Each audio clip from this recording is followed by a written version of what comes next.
दोस्तों आज का वीडियो हेडलाइट के ऊपर रहने वाला है। आप जब भी कोई हेडलाइट को चेंज करते हो, उसको अपग्रेड करवाते हो, तो आपको छोटी मोटी दिक्कतें हमेशा आती रहती है। जैसे आपका हेडलाइट का रिफ्लेक्टर पीला पड़ जाना, फीका पड़ जाना, वायरिंग जल जाना या फिर रिले ख़राब होना, हेडलाइट का जो होल्डर रहता है होल्डर बार बार जल जाना।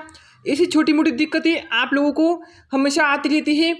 या फिर कुछ भाई अपनी गाड़ी का हेडलाइट को अपग्रेड करके उसमें एलईडी लगवाना चाहते हैं। तो ऐसे बहुत सारी प्रॉब्लम्स का सॉल्यूशन आपको मैं इस वीडियो में बताने वाला हूँ। तो हेलो दोस्तों, मेरा नाम है पवन और आप देख रहे हो आप लोगों का फेवरेट यूट्यूब चैनल इंजीनियर पवन। सो चलिए गाइस शुरू करते हैं आज का ये वीडियो।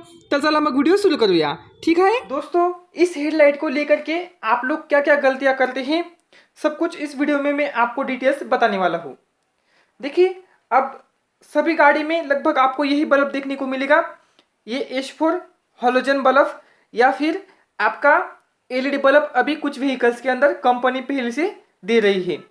तो इस वीडियो को आप पूरा ज़रूर देख लेना, क्योंकि बहुत सारे लोग गलती क्यों करते हैं, क्योंकि वो या तो हेडलाइट को अपग्रेड करवाना चाहते हैं या फिर इस वाले बल्ब को निकाल करके उसमें एलईडी लगवाना चाहते हैं, या फिर आपका लाइट का ब्राइटनेस अगर कम आपको दिखता है तो उस ब्राइटनेस को बढ़ाने के चक्कर में आप लोग अपना नुकसान करवा लेते हो।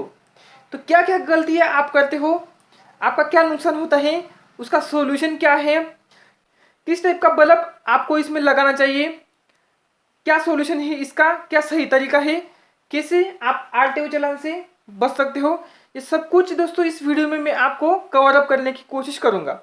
इसलिए दोस्तों वीडियो को आपको पूरा देखना है और वीडियो को यार लाइक ज़रूर कर देना, क्योंकि इस टाइप की वीडियोस बनाने में हमें काफ़ी मेहनत लगती है और काफ़ी सारा एक्सपीरियंस हमें चाहिए होता है इस टाइप की वीडियोस बनाने के लिए, ठीक है। तो दोस्तों देखिए, ये तो आपका एक हॉलोजन बल्ब हो गया, तो आपने ये पहले ज़रूर देखा होगा। देखिए, आप गलतियाँ क्या करते हो ये समझने के लिए सबसे पहले हमें ये समझना होगा, आपके जो इस टाइप के जो हेडलाइट रिफ्लेक्टर होते हैं दोस्तों, ये किस मटेरियल से बने होते हैं ये आपको पहले समझना पड़ेगा।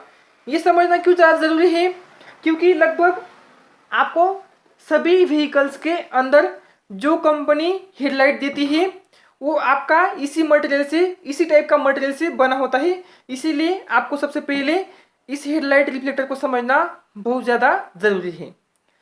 अब चलिए पहले हम इसको समझते हैं, ये किस मटेरियल से बना हुआ होता है, इसमें क्या है, ठीक है। तो दोस्तों ये जो है एक बोलेरो गाड़ी का लाइट का पूरा असेंबल किट है।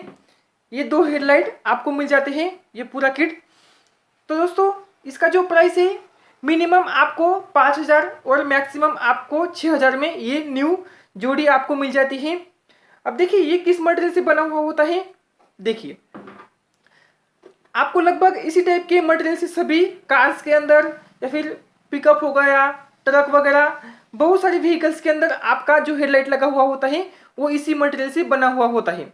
तो पहले हम इसको समझ लेते हैं इसमें क्या लगा हुआ है, ठीक है। देखिए सामने की तरफ आपको यहाँ पर एक ग्लास लगा हुआ मिल जाएगा। तो दोस्तों ये जो ग्लास है ये कोई कांच का ग्लास नहीं होता है, ये एक फाइबर का प्लास्टिक का एक ग्लास होता है, ट्रांसपेरेंट ग्लास हम जिसको बोलेंगे, ठीक है।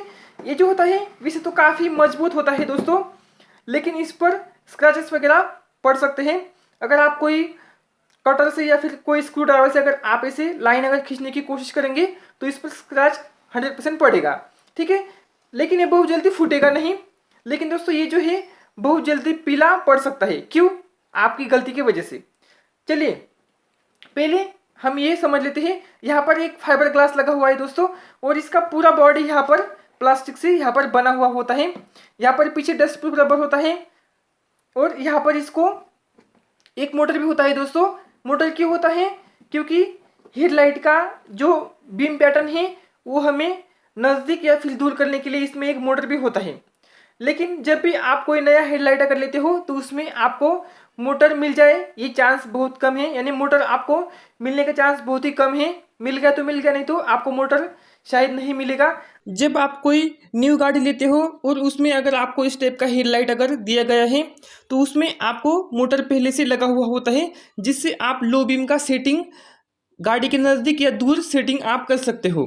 तो इसीलिए हेडलाइट का मोटर आपको वहाँ पर दिया जाता है। लेकिन जब भी आप कोई ऐसे न्यू हेडलाइट अगर लेते हो बाद में, तो आपको किसी भी दुकान पर शायद उसका मोटर मिलना बहुत ही मुश्किल हो जाएगा, शायद आपको नहीं मिलेगा। अभी ये हेडलाइट के साथ में मुझे भी मोटर नहीं मिला है। अभी यहाँ पर ये जो मेरे पास हेडलाइट रिफ्लेक्टर है, ये जिस मटेरियल से बना है, लगभग सभी गाड़ी के हेडलाइट रिफ्लेक्टर आपको इसी मटेरियल से बने हुए मिलेंगे। और दोस्तों ये हेडलाइट रिफ्लेक्टर आपका 55-60 वाट का हेडलाइट के लिए बना हुआ होता है, इस टाइप का H4 हैलोजन बल्ब के लिए। कंपनी जब भी आपको गाड़ी देती है तो उसमें आपको 55-60 वाट का बल्ब लगा करके देती है। तो ये जो रिफ्लेक्टर है, आपके लगभग सभी गाड़ी के रिफ्लेक्टर आपका 55-60 वाट के लिए ही डिज़ाइन किए जाते हैं। और आप लोग गलती कहाँ पर करते हो, देखिए, जब आप नई गाड़ी लेते हो, आपकी गाड़ी के हेडलाइट रिफ्लेक्टर नए नए हैं, तब तक आपकी गाड़ी का फोकस, लाइट इंटेंसिटी रास्ते के ऊपर काफ़ी अच्छा दिखता है, रोड आपको साफ क्लियर दिखाई देता है। लेकिन कुछ दिन यूज़ करने के बाद या फिर बारिश के मौसम में जब भी आपको अपनी गाड़ी का लाइट इंटेंसिटी कम नज़र आता है, आपको लगता है कि आपकी गाड़ी का फोकस कम रास्ते के ऊपर दिखाई देता है, तो उस केस में आप किसी भी लोकल मैकेनिक्स के पास जाते हो जिसको ठीक ठाक से कुछ भी नॉलेज नहीं होता है। तो वो भाई क्या करता है, देखिए, उसको आप अपनी प्रॉब्लम बताते हो कि भाई लाइट का जो फोकस है वो काफ़ी कम दिखता है, नाइट में रास्ते के ऊपर बारिश में हमें काफ़ी दिक्कत होती है।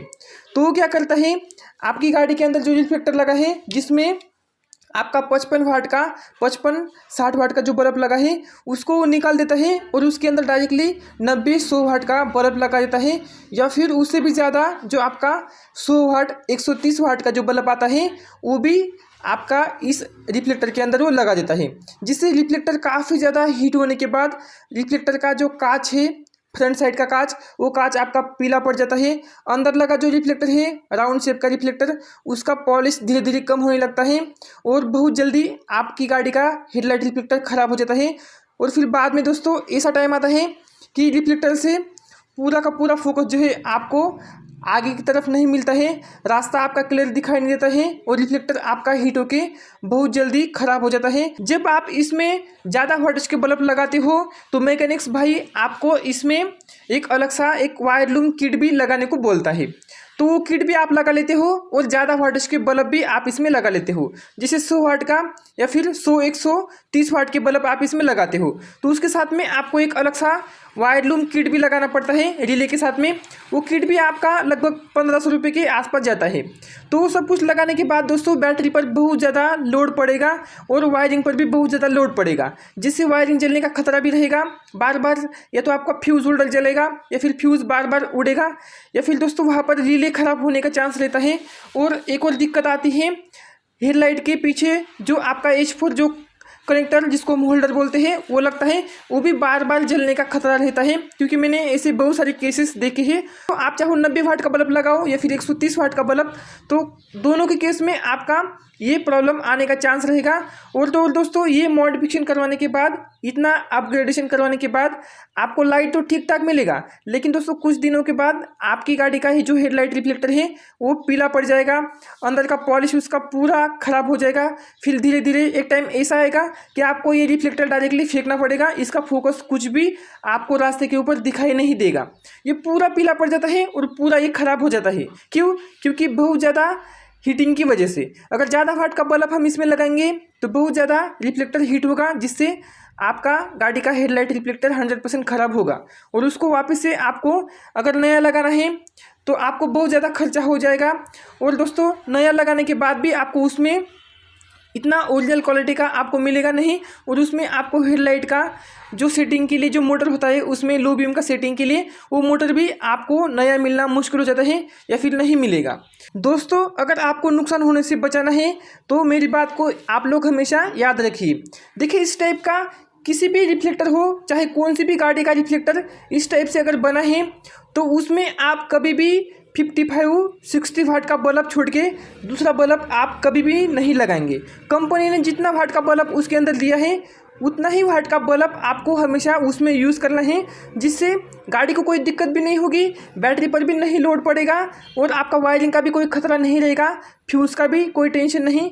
और इसका जो होल्डर रहेगा पीछे का H4 कनेक्टर वो भी बार बार नहीं जलेगा। ये सब कुछ दिक्कतें आपको कभी नहीं आएगी। तो दोस्तों हमेशा याद रखिए, गाड़ी कौन सी भी हो, अगर इस टाइप का रिफ्लेक्टर अगर उसके अंदर लगा है तो उसमें आपको 55-60 वाट का ही बल्ब लगाना है, जिससे आपकी गाड़ी का हेडलाइट रिफ्लेक्टर कभी भी ख़राब नहीं होगा, लॉन्ग लाइफ चलेगा और उसका फोकस भी आपको ठीक ठाक आपको मिलता रहेगा।